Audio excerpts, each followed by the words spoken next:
Welcome to Little Hidden Gem, where passion, creativity, and community shine. On this episode, we are headed to Outlandish in Brooklyn, New York. If you are an outdoor lover or curious about outdoor and doing it in style, this episode is for you. Let's go.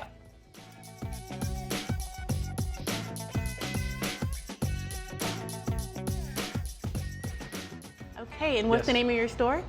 This is Outlandish. Okay, so is it you who owns the store, or? So I'm a co-founder here with my co-founder, Benji Williams. I'm Ken Bernard, and we've been here about almost 3 years. Almost 3 years? Well, 2.5 years-ish, I would say. Okay. I'm rounding up. So tell me a little bit about the idea behind your store. Yeah, we wanted to open Outlandish because we wanted to create a space that could serve not just as an outdoor shop, but more of a community hub.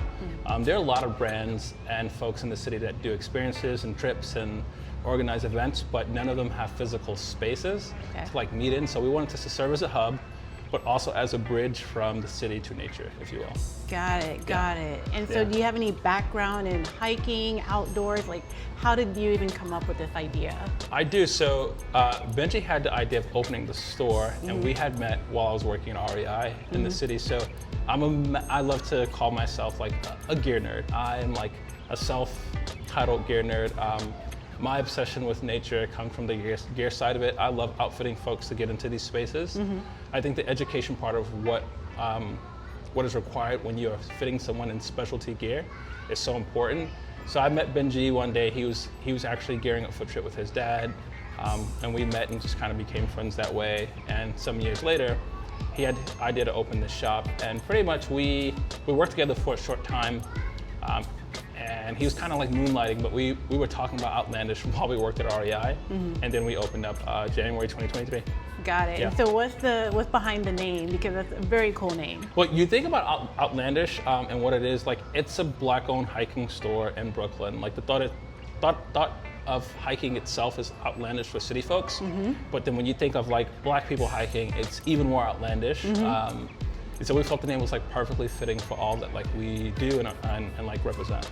Oh, I love that. Yeah. I love that. Yeah. So you were talking a little bit about gear. Yes. I do have on the gear from here. Yes. So maybe talk a little bit about it. How did you pick it out? So like the way that I curate our selection is we really want to.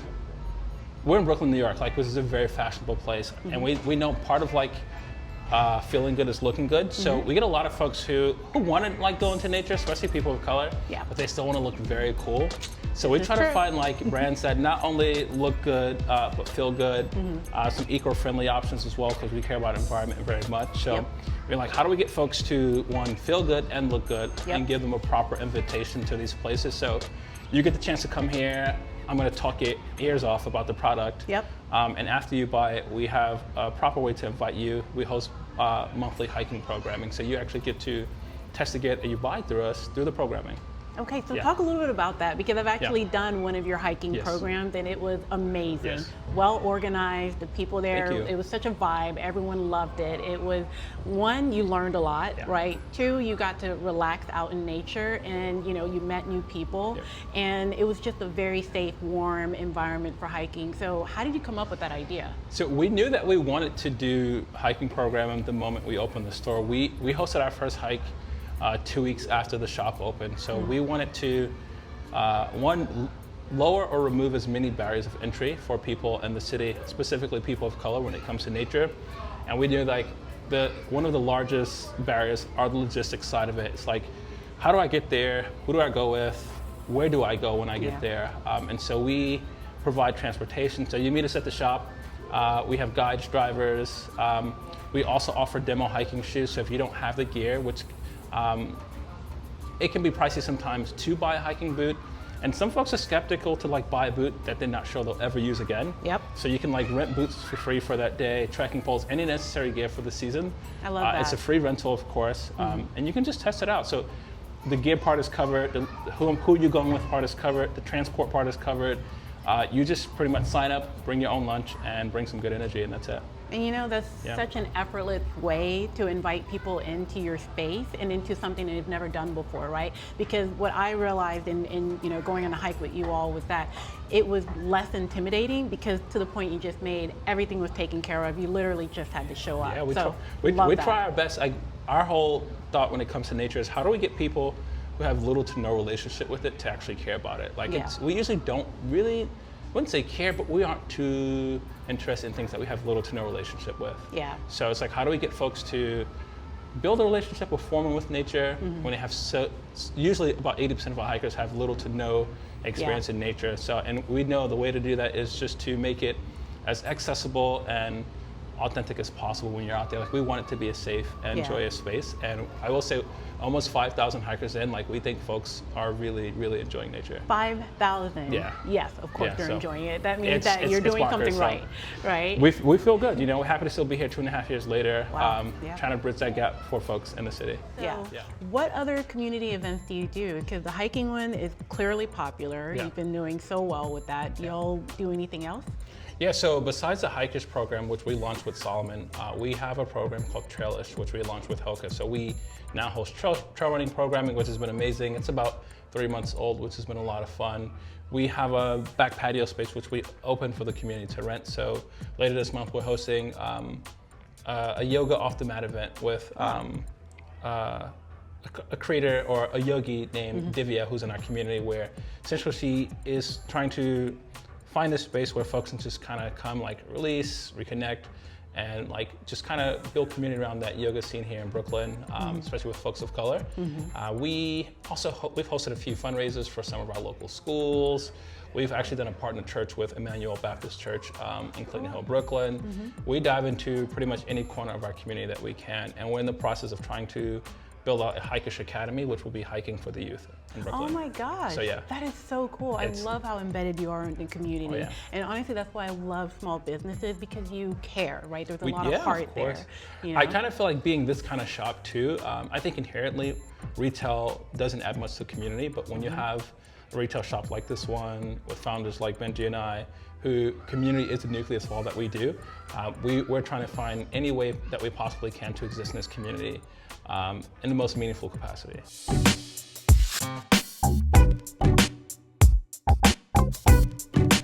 So what is this about? This is like this is our hidden gem corner, I would say. You walk in, immediately to your left, you have our consignment rack. So this is a rack essentially where you will find goods that have been brought in from people in our community, where we basically resell it for them. This is one of the coolest racks in the store because it enables you to find cool pieces from people in the neighborhood at like severely discounted rates, because they are either going to get rid of it or donate it somewhere where a lot of times those articles of clothing end up in like landfills, which it's very tricky. Clothing does not recycle or trash very well, and they just live there for a very long time. Here, at least you get these pieces of clothing will find new homes each life cycle, which is really, really nice. And it's just great on the not having to be reproduced, that circular economy. Like, the less you have to buy, the less they have to produce.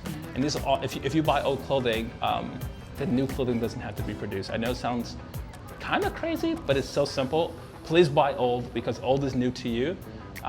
Don't just buy new. It's so bad for society.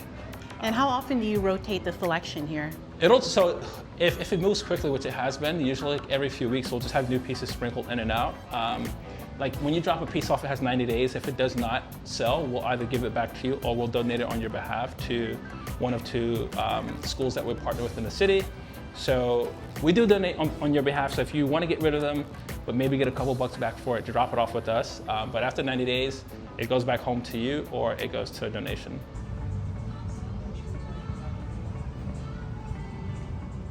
Hi, what's your name? Auntie Val. Auntie Val, okay. And what is it that you're making over there? I'm making a bucket hat. Okay, so tell us a little bit about what you do. Okay. Well, I am a crochet artist, and I love to crochet. I crochet multiple things, like bucket hats, winter hats, blouses, blankets, mostly Afghan, so it's my specialty in hats and scarves. That's what I like to do, but I'm getting ready to branch out into clothing wear soon. And so That's what I'm doing now. It's branching out with something new. And actually, this is freestyled. Okay, what does that mean exactly? That means that I came up with the pattern myself. It's a mix of some things that I've learned, some techniques from other people, and I just incorporated them into the bucket hat. And so are you wearing one of your hats right now? Yes, I am. Oh my goodness, this is the fabulous. cotton one. Cotton? And this is acrylic. This is more like for the fall. Okay, Yes. all right. And so I noticed that they have your product here at Outlandish. Can you tell us about how you got your product here? How did you meet Ken? Well, I met Ken about 2 years ago. I was walking up Franklin Avenue and I saw the store, and then I saw his face inside. He was smiling. So I entered in.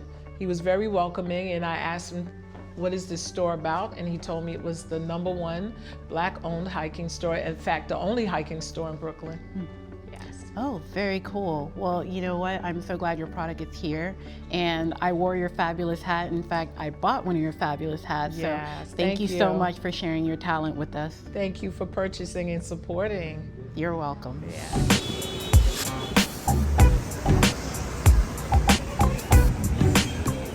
Why don't you tell us a little bit about this quilt? It caught my eye when I first walked in here, and I'm so intrigued by it. This quilt catches a lot of folks' eyes, especially when they're walking by. We very intentionally have the spotlight on this quilt. This is a piece by folk artist Harriet Powers, dates back to the late 1800s, around like 1898. The reason we have this space existing in our store is all these different patches here in this quilt tell different stories, but they're all centered, if you look closely, around nature, people, community, and that pretty much echoes our ethos here.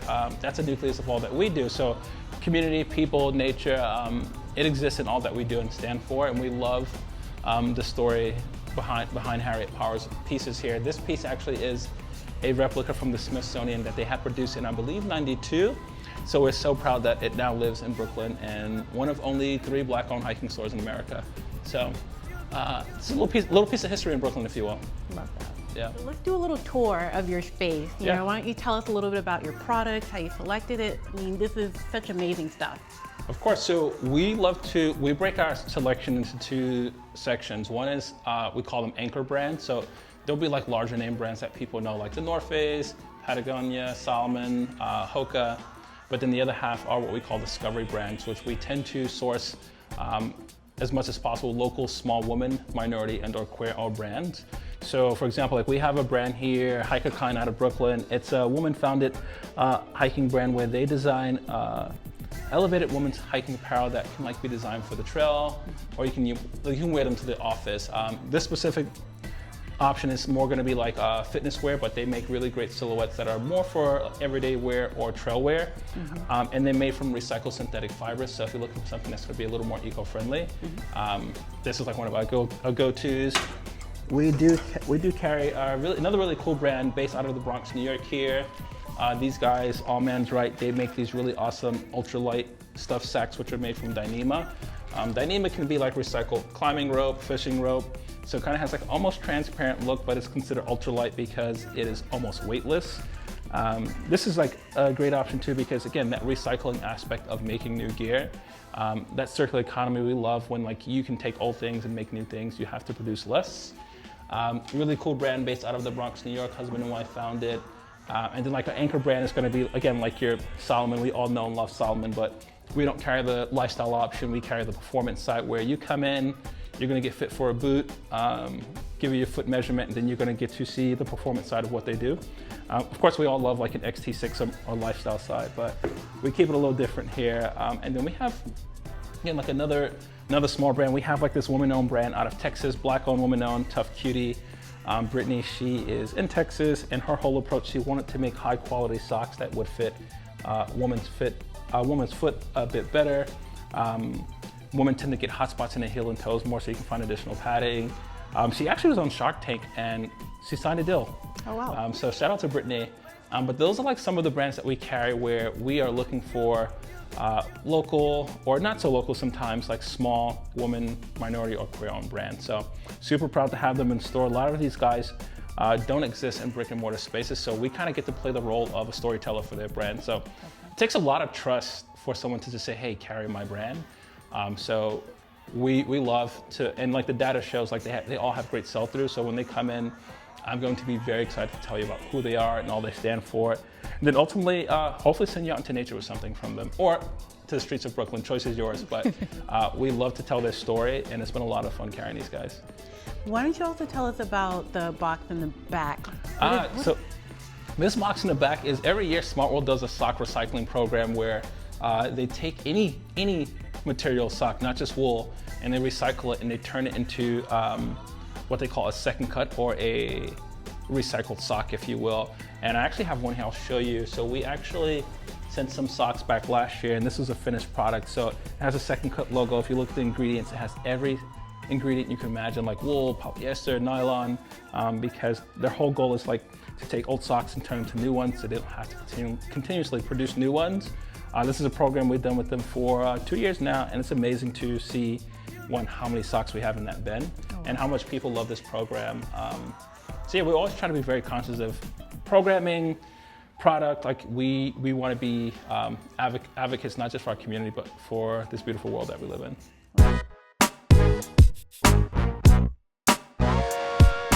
Talk a little bit about this outfit here, because it is from your store, and I love every single piece of it, and I'm sure there's something amazing about it that you can talk about. Of course, I'm going to nerd out real fast. So like you're wearing, this is a brand, Topo Designs here, mind if I, so this is Topo Design. This is a retro river shirt. So they wanted to make a really nice crop cut performance, like button up that like women could wear, not just for comfort, but it's quite stylish.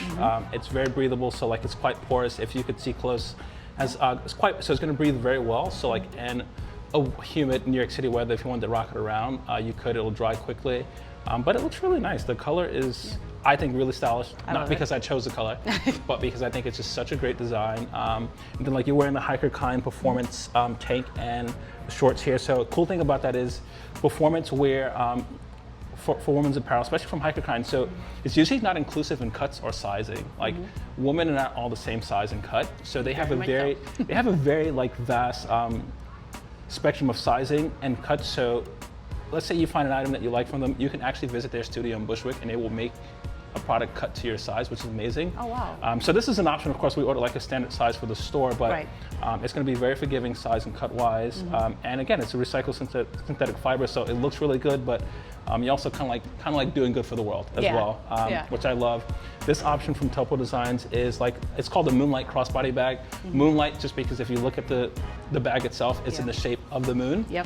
So like it's a stylish but performance piece. So you have like a really high quality like outer membrane, which is pretty tear resistant, water resistant as well, but then like it has good compartmenting inside. And I love this piece. I think the colors are out of this world. Topo is like the king of color, I would say.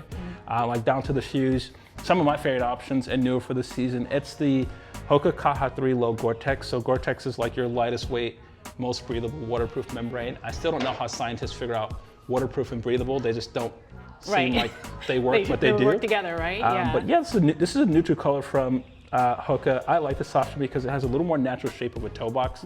A lot of brands go with a triangular shape. They go more circular, reinforced toe, and I think it looks so stylish, which I love these. So this is going to be for your everyday wear.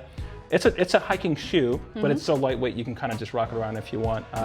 Even down to the socks. The socks are like a Solomon, not a Solomon, they're a Smart Wool Micro Crew lightweight socks. So most people think wool and they think like, oh, it's so warm, it's so scary. Wool is a recommended option to wear all year round because cotton gets really sweaty and does not dry well. Kind of slides in your feet, more prone to giving you blisters. Wool does great for temperature regulation. Like it's pretty odor resistant. It will smell after a while, but it takes a long time. I mean, more importantly, it's just really kind to your feet. The skin on our feet need a lot of love, and cotton is not great for that. So wool is like the recommended option, not just for hiking, but I would say probably for most folks for everyday wear. Well, I gotta say, this whole outfit, I feel like I'm ready to go hit a trail somewhere. I think you are. I think you are. I think I might.